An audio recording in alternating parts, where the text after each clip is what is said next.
নমস্কাৰ। কৰ্মচাৰী আৰু পেঞ্চনৰ কাৰণে গুৰুত্বপূৰ্ণ খবৰ। প্ৰথম খবৰটি হৈছে বাজেট অধিৱেশনৰ মাজতেই মুখ্যমন্ত্ৰী মহোদয়ে গুৰুত্বপূৰ্ণ ঘোষণা কৰিছে।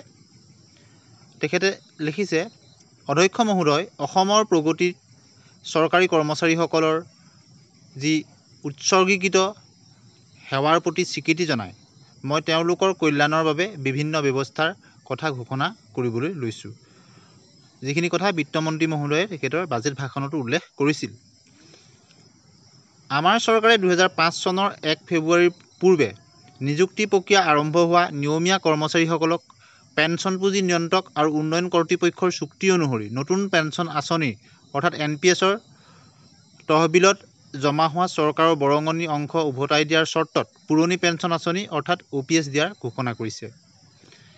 ইয়াৰ উপৰিও আয়ুষ্মান অসম মুখ্যমন্ত্ৰী লোকসেৱা আৰোগ্য যোজনা অধীনত কেন্দ্ৰীয় চৰকাৰৰ স্বাস্থ্য আঁচনিৰ হাৰত ৰাজ্য চৰকাৰৰ চিকিৎসা মহাবিদ্যালয় হস্পিটেল, অসম কেঞ্চাৰ ফাউণ্ডেশ্যন কেন্দ্ৰ, বি বৰুৱা কৰ্কট প্ৰতিষ্ঠান চৰকাৰে নগদবিহীন চিকিৎসা সুবিধা প্ৰৱৰ্তন কৰিব। তদুপৰি ৰাজহুৱা খণ্ডৰ প্ৰতিষ্ঠানৰ নিয়মীয়া কৰ্মচাৰী, নিৰ্দিষ্ট বেতন লাভ কৰা মাষ্টাৰ ৰোল ৱৰ্কছাৰ্ছ কৰ্মচাৰীসকল 60 বছৰ বয়সলৈকে তেওঁলোকৰ অধিসূচিত ঠিকাভিত্তিক কৰ্মচাৰীসকলকো সংশ্লিষ্ট সমিতি নিৰ্ধাৰণৰ চৰ্ত অনুসৰি সামৰি লোৱা হ'ব।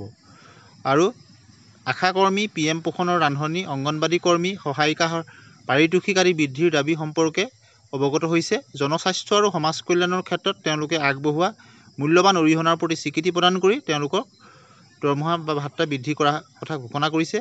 ইয়াৰ উপৰিও নিৰ্দিষ্ট বেতন লাভ কৰা মাষ্টাৰ ৰোল ৱৰ্কছাৰ্ছ কৰ্মচাৰীসকলক চৰকাৰে ঘোষণা কৰা ঘৰ ভাড়া অৰ্থাৎ HRA 50% প্ৰদান কৰিব। ইয়াৰ উপৰিও প্ৰধানমন্ত্ৰী সূৰ্য ঘৰ মুফ্ত বিজুলী যোজনাৰ প্ৰতি উৎসাহিত কৰাৰ বাবে ৰাজ্য চৰকাৰৰ কৰ্মচাৰীক প্ৰতি কিলোৱাটত 2000 টকাকৈ সৰ্বোচ্চ 3 কিলোৱাট অৰ্থাৎ 6000 টকা পৰ্যন্ত ৰাজসাহায্য প্ৰদান কৰা হ'ব। আৰু এই সুবিধা ঘৰৰ চালত সৌৰ শক্তি চালিত বিদ্যুৎ আহৰণ কৰাৰ ব্যৱস্থা সংস্থাপন কৰা 50,000 কৰ্মচাৰীক প্ৰথমে অহাসকলক প্ৰথম সেৱা ভিত্তিক উপকৃত কৰিব। ইয়াৰ উপৰিও আপোন ঘৰ আঁচনিত অধীনত 40,054 জন কৰ্মচাৰী আৰু আপোন বাহন আঁচনিৰ অধীনত 3,190 জন কৰ্মচাৰীয়ে সুদৰ হাৰ ৰেহাই সুবিধা লাভ কৰি আছে।